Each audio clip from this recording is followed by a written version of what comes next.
तो क्या एक्सपेक्ट किया जाए कि आगे आने वाले जो फेजेस हैं, इसमें वोटिंग परसेंटेज जो है वो बढ़ेगा, लोगों का मतलब जो इंटरेस्ट है वो काफी ज्यादा बढ़ के इंडिया गठबंधन को ज्यादा वोट करेंगे, या फिर वो इस पूरी जो चुनावी प्रक्रिया उससे एक तरह से कहते नहीं डिटैच हो गए, इसलिए वो ज्यादा मात्रा में वोट देने नहीं जा रहे हैं, और इसका इम्पैक्ट किसको पड़ेगा, आपको क्या लगता है रविंद्र जी?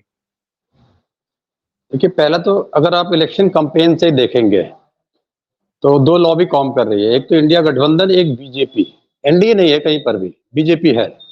बीजेपी में नरेंद्र मोदी, केवल नरेंद्र मोदी। जो डबल इंजन था वो खत्म हो गया। अब सारे स्टेट्स में जो पोस्टर लगे हैं केवल नरेंद्र मोदी के, ना तो उनके स्टेट प्रेसिडेंट्स के लगे हैं, ना वहां के मुख्यमंत्रियों को लगे हैं। तो कंपेनिंग जो है नरेंद्र मोदी वर्सेस इंडिया गठबंधन है, जो वर्तमान इलेक्शन का कंपेनिंग चल रही है। अगर देखें ये दोनों लोग क्या कर रहे हैं, तो हम लोग इंडिया गठबंधन जितनी बातें कर रहा है जनहित में कर रहा है, डाटा से लेके आटा तक की, महंगाई से लेके बेरोजगारी तक की सारी बातें कर रहा है। बीजेपी क्या कर रही है? उन्माद उन्माद उन्माद, उन्माद किसी और कुछ भी नहीं। और उन्माद तो छोड़ दीजिए, भाषाई मर्यादा भी ऐसी लांघी जा रही है, वो भी प्रधानमंत्री के द्वारा, गृह मंत्री के द्वारा, कि मेरे ख्याल से किसी भी लोकतांत्रिक देश में ऐसा नहीं हुआ। 3 देश हैं जो तानाशाही में चल रहे हैं, नॉर्थ कोरिया, चाइना और रशिया। वहां भी ऐसी भाषाई मर्यादा जो है नहीं लागी जा रही है, भाषाई मर्यादा का इसका इम्पैक्ट भी आया जब सुभाष चंद्रा जी ने एक लाइव होके एक प्रोग्राम करके और इंडिया की डेमोक्रेसी का इंडेक्स गिनाना शुरू कर दिया कि भाई 160 180 देशों में 140 है भारत का नंबर। ये माना जाता था कि भाई जी टीवी को बैकअप है भारतीय जनता पार्टी से, लेकिन जब उनके मालिक आके गिना रहे हैं कि भाई हमारा ही नंबर 140वां है डेमोक्रेसी इंडेक्स में, हम उसी में आते हैं, तो अब समझ लीजिए कहीं ना कहीं बयार बढ़ रही है। इसका कारण यही है कि हम जनहित की बातें कर रहे हैं, उनके पास उन्माद के सिवा कुछ नहीं है। कारण क्योंकि उन्होंने वाकई में 10 साल में कुछ भी नहीं कहा, खाली खाली वो काम किया कि हम इलेक्शन मैनेजमेंट करके जीते, कार्यों से नहीं जीते, कार्यकर्ताओं से नहीं जीते, मैनेजमेंट करके जीते। उसका एक उदाहरण दूंगा, जो आप वोट परसेंटेज बोल रहे हैं, करीब 4.5 करोड़ युवा थे जिनको एनलिस्ट किया जा सकता था, लेकिन 1.8 करोड़ युवाओं को ही एनलिस्ट किया गया।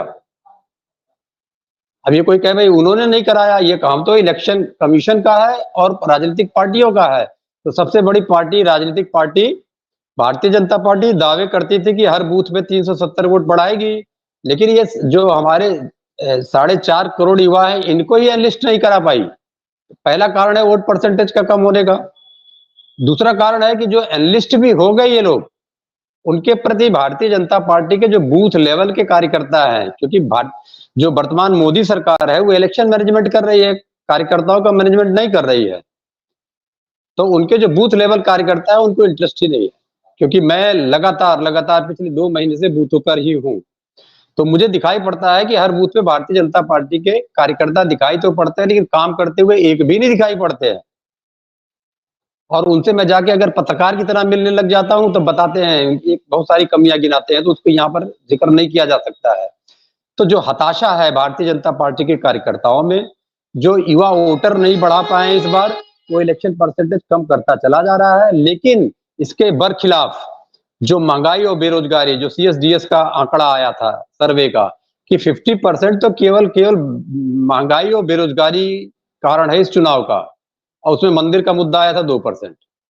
तो जो जो हमारे मतदाता हैं वो हमें, ठीक है सीएसडीएस का कि सरकार प्रायोजित सर्वे है, तो उसी पे निकल के मतदान कर रहे हैं, और इनके मतदाता ना घर से निकल पा रहे हैं, ना निकाल पा रहे हैं, ना इनके पास कोई मुद्दा है, क्योंकि इनकी भाषाई मर्यादा को जब उल्लंघन कर रहे हैं, तो उसको उल्लंघन को देखते हुए जो इनके वोटर हैं वो और अपने को शेल में कर लिए हैं।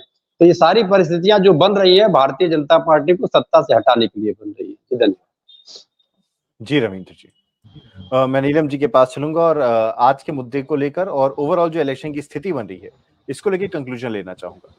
मैम आपको क्या लगता है, एक तो जिस हिसाब से जो 3 फेजेस हो चुके हैं, इसका बाद जो आने वाले फेजेस हैं, किस हिसाब से जो कैंपेनिंग चल रही, चाहे सत्ता पक्ष की हो चाहे विपक्ष की हो, इसका क्या इम्पैक्ट आपके हिसाब से बन रहा है? और केजी इसमें जो इसमें तड़का मारने के लिए क्या केजरीवाल की रिहाई किस हिसाब से इसमें तड़का मारेगी?